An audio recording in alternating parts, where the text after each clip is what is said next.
हर हर महादेव। नमस्कार बंधुओं, आज की यह वीडियो अत्यंत महत्वपूर्ण है। वीडियो को पूरा अवश्य देखिएगा, क्योंकि बहुत से लोगों का इसके संबंध में प्रश्न था कि संतान देने वाली जो षष्ठी है, भादों शुक्ल पक्ष में जो पड़ती है, जिसे लोलार्क षष्ठी के नाम से जाना जाता है, वह षष्ठी कब पड़ेगी, स्नान का समय क्या होगा, वाराणसी में कहाँ पर वह कुंड स्थित है जहाँ पर स्नान किया जाता है, कुंड में स्नान करने की क्या विधि है और स्नान करने से क्या लाभ होता है, यह बहुत सारा प्रश्न था। तो सबसे पहले हम बता दें कि जिन लोगों को संतान न हो, जिन्हें गर्भ ही न धारण होता हो, जिनका मासिक धर्म गड़बड़ हो, जिनका गर्भधारण तो होता हो लेकिन गर्भ नष्ट हो जाता हो, या जिन्हें संतान हो करके संतान नष्ट हो जाती हो, जिनकी संतान अल्पायु होती हो, या चर्म रोग हो, नेत्र रोग हो, कुष्ठ हो, इस तरह से जो लोग पीड़ित हैं, उन सभी लोगों के लिए लोलार्क षष्ठी में काशी वाराणसी में जो लोलार्क कुंड है वहां पर स्नान होता है। उस कुंड की बड़ी महत्ता है। भगवान सूर्य नारायण की कृपा से जो लोग वहां पर स्नान करते हैं उनकी मनोकामना जरूर पूर्ण होती है। पिछले वर्ष जो जो स्नान वहां किए हों और उनकी मनोकामना पूर्ण हुई हो, वह जरूर कमेंट करके हमें बतलाएंगे कि उससे क्या लाभ मिला, और जिनकी मनोकामना अधूरी हो वह दोबारा अवश्य प्रयत्न करेंगे। भादों शुक्ल पक्ष की षष्ठी को काशी वाराणसी में भदैनी मोहल्ले में लोलार्क कुंड में स्नान किया जाता है। यह सूर्य कुंड है और अद्भुत कुंड है। इस दिन यहाँ पर भगवान सूर्य की ऐसी किरणें पड़ती हैं कि जो लोग यहाँ स्नान करते हैं उन्हें संतान प्राप्त होती है। संतान की कोई भी पीड़ा हो वह नष्ट होती है। चर्म रोग हो, उनका चर्म रोग नष्ट हो जाता है। नेत्र पीड़ा हो, नेत्र पीड़ा उनकी दूर होती है। यहीं पर भगवान लोलार्क आदित्य हैं, लोलार्केश्वर महादेव हैं, उनका दर्शन भी करना चाहिए। तो सबसे पहले हम यह जानेंगे कि इस वर्ष 2023 में लोलार्क षष्ठी का स्नान कब होगा, लोलार्क छठ कब पड़ रही है, इसका शुभ मुहूर्त क्या होगा। इसी के साथ साथ संतान सप्तमी भी पड़ती है। तो सबसे पहले हम मुहूर्त जान लेते हैं। भाद्रपद शुक्ल पक्ष, भादों के शुक्ल पक्ष में जो षष्ठी पड़ती है उसी को लोलार्क षष्ठी कहा जाता है, और इस बार यह 21 सितंबर 2023 को पड़ रही है। हालांकि 20 सितंबर को ही 10:30 बजे के बाद से षष्ठी लग जाएगी, लेकिन स्नान का जो शुभ मुहूर्त होगा वह 21 सितंबर ब्रह्म मुहूर्त से शुरू हो जाएगा।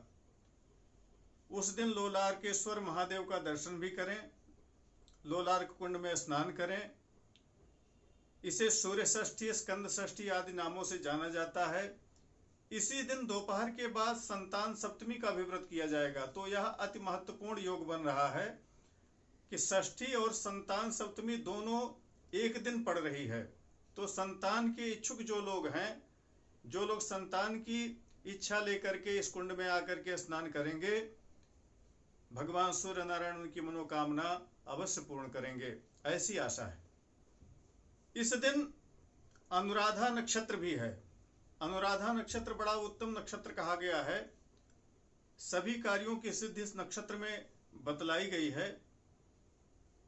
तो जो लोग संतान के इच्छुक हों या किसी चर्म रोग या नेत्र रोग से पीड़ित हों, वह समय से आकर के 21 सितंबर प्रातः काल से इस कुंड में अवश्य स्नान करें।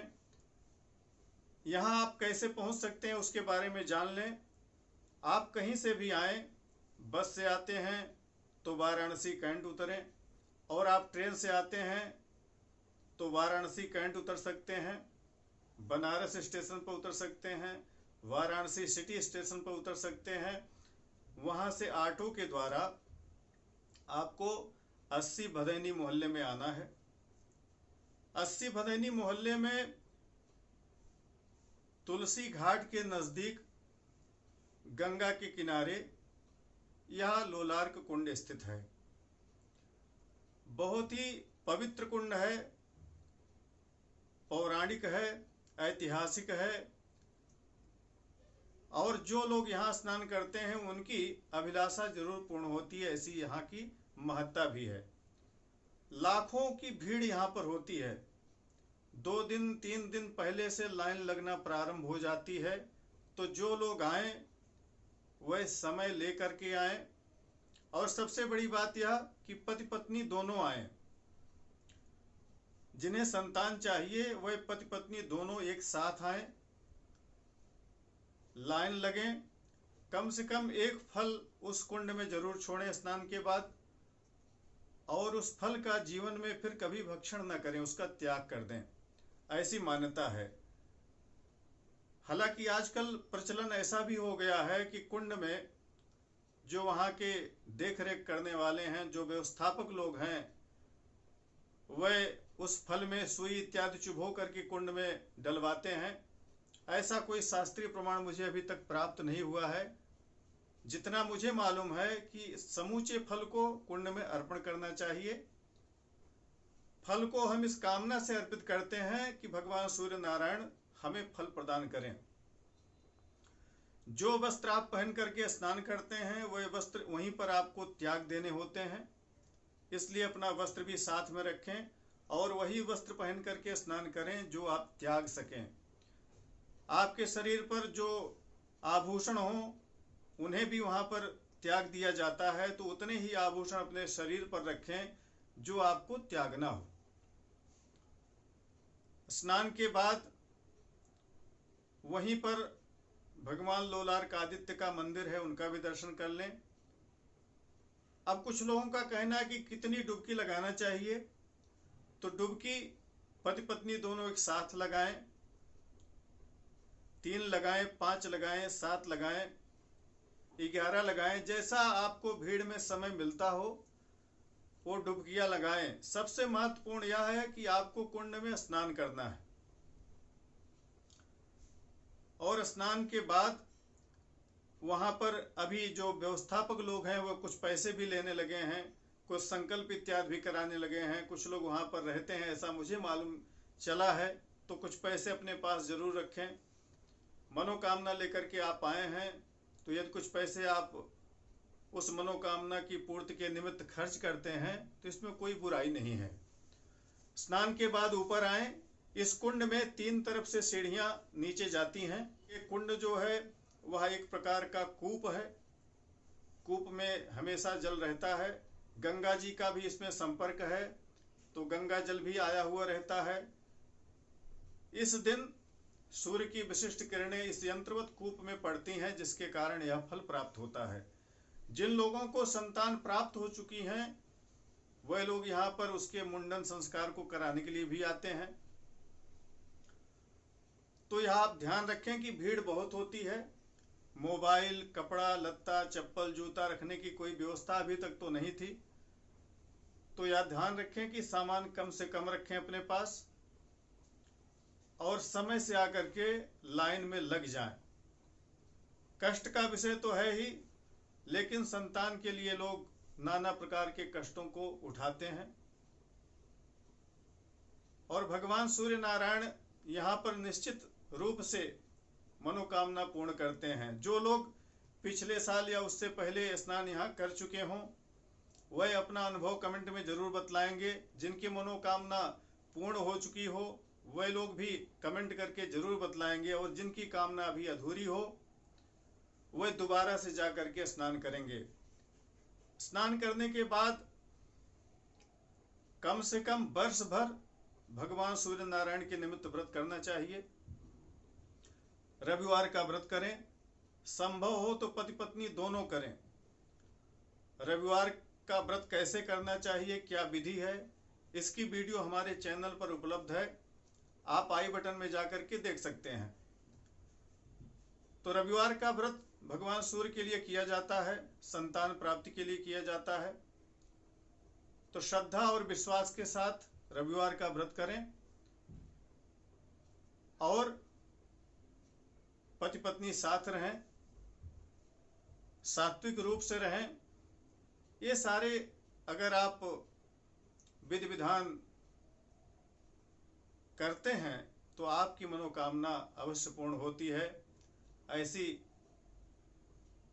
आशा और विश्वास है। उस स्थान का बड़ा महत्व है। तो जो लोग आना चाहते हों वह समय से आकर के देखिए। मुझे तो जहाँ तक आशा है कि 20 को ही रात से ही लोग स्नान करवाना शुरू कर सकते हैं या दिन में भी शुरू कर सकते हैं। तो ध्यान रखें, 1 दिन 2 दिन पहले से काशी में आकर के अपना स्थान अवश्य ग्रहण कर लें। बारिश का महीना भी रहता है तो बारिश भी हो सकती है, लाइन लंबी हो सकती है, नाना प्रकार के कष्ट हो सकते हैं। बहुत से लोगों का प्रश्न होता है कि कौन सा फल छोड़ें। तो यह आपके ऊपर निर्भर है कि आप किस फल का त्याग संतान प्राप्ति के लिए कर सकते हैं। फल आपके लिए महत्वपूर्ण है या संतान महत्वपूर्ण है, यह चॉइस करना आपका काम है। जिन्हें चर्म रोग हो, किसी भी प्रकार का चर्म रोग हो, वह जरूर आकर के स्नान करें। जिन्हें नेत्र पीड़ा हो वह भी स्नान करें। बहुत से लोग पूछते हैं कि क्या इसी एक दिन ही नहाना चाहिए या और भी नहा सकते हैं। तो देखिए, कुंड है, स्नान तो यहाँ साल भर होता रहता है। यहाँ जो लोग आसपास रहते हैं, साधु संत महात्मा, वह नित्य भी स्नान करते हैं। लेकिन विशिष्ट मुहूर्त में लोलार्क षष्ठी के दिन जो स्नान होता है उसका विशेष महत्व है। ऐसे तो आप कभी भी आकर के स्नान कर सकते हैं, लेकिन लोलार्क षष्ठी का जो स्नान है वह विशेष है। तो स्नान करिएगा और स्नान के बाद जरूर बतलाइएगा कि आपको कितनी दिक्कत उठानी पड़ी, क्या क्या व्यवस्था अव्यवस्था का सामना करना पड़ा और कितने लोगों की मनसा पूर्ण हुई। कमेंट करके जरूर बतलाइएगा। इस संबंध में कुछ और वीडियो लेकर के मैं समय समय पर आता रहूँगा। तो चैनल को सब्सक्राइब करके नोटिफिकेशन बेल को जरूर ऑन करके रखें, जिससे आपको नोटिफिकेशन मिल सके। अगली वीडियो में पुनः मुलाकात होगी, तब तक के लिए नमस्कार। जय विश्वनाथ।